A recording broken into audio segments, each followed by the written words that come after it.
Yeah, Demai, Parak Aleph Mishnah Beis. Let's review the second Mishnah in the first Parak. Had Demai. So, listing more leniencies about Demai.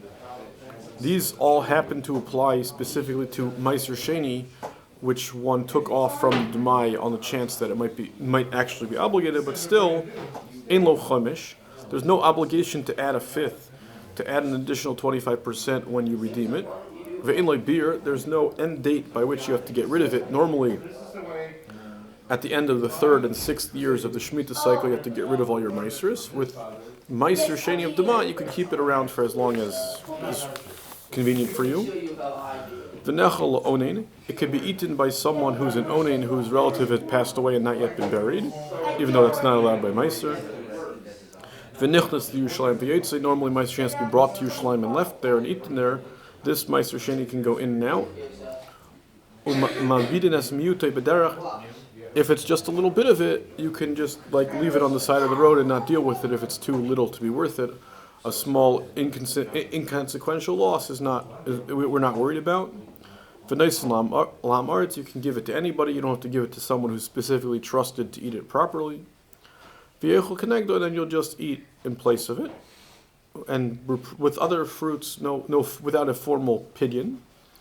Or machal noise kesef al kesef, you could exchange silver coins for silver coins, or necheshes al necheshes, or copper coins for copper coins, which would not normally be allowed by real Ma'aser Sheni. Kesef al necheshes, or copper, silver to copper, necheshes al peiros, or you can go back to fruits.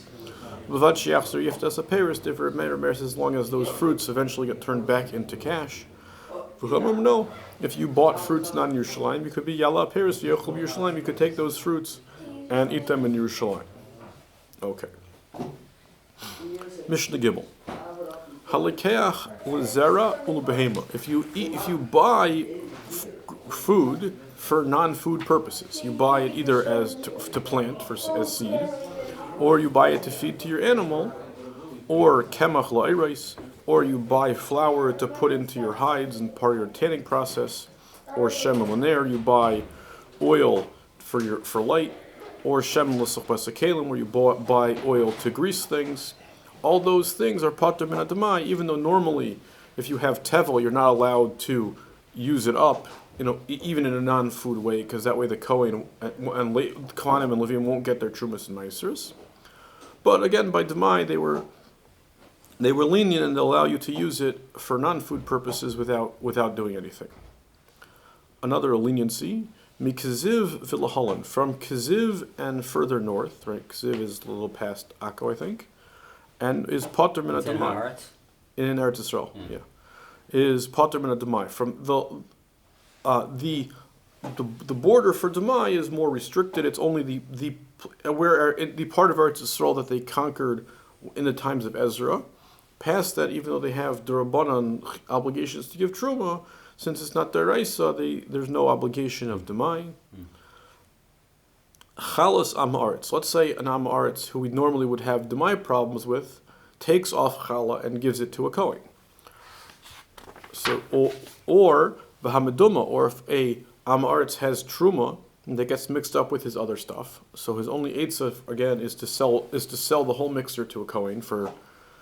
We'll subtract whatever percentage is truma and sell the rest to a Kohen.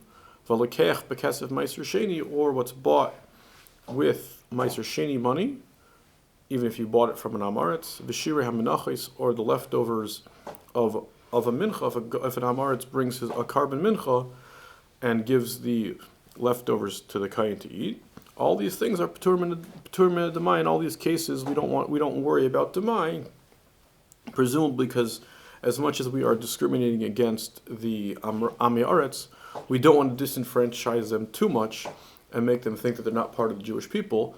So if they bring a carbon, we'll take the carbon and we'll eat their carbon. If they bring the Kohen challah, the Kohen can eat their challah. We don't want to push them off completely. And shemen arif, Beis Shammai mechayavin. Beis Shammai says since this oil is smeared on oneself, and that we know, like by Yom Kippur, is equivalent to eating. So Beis Shammai say it's chayiv in Demai. Beis Hillel says it's exempt because it's uncommon, and since it's uncommon, we have they didn't bother including it in the obligation of Demai. They left it only on more common things of food and olive oil, but not they wouldn't include this shemen arev, this more high quality oil. Okay, let's stop here. Shkach.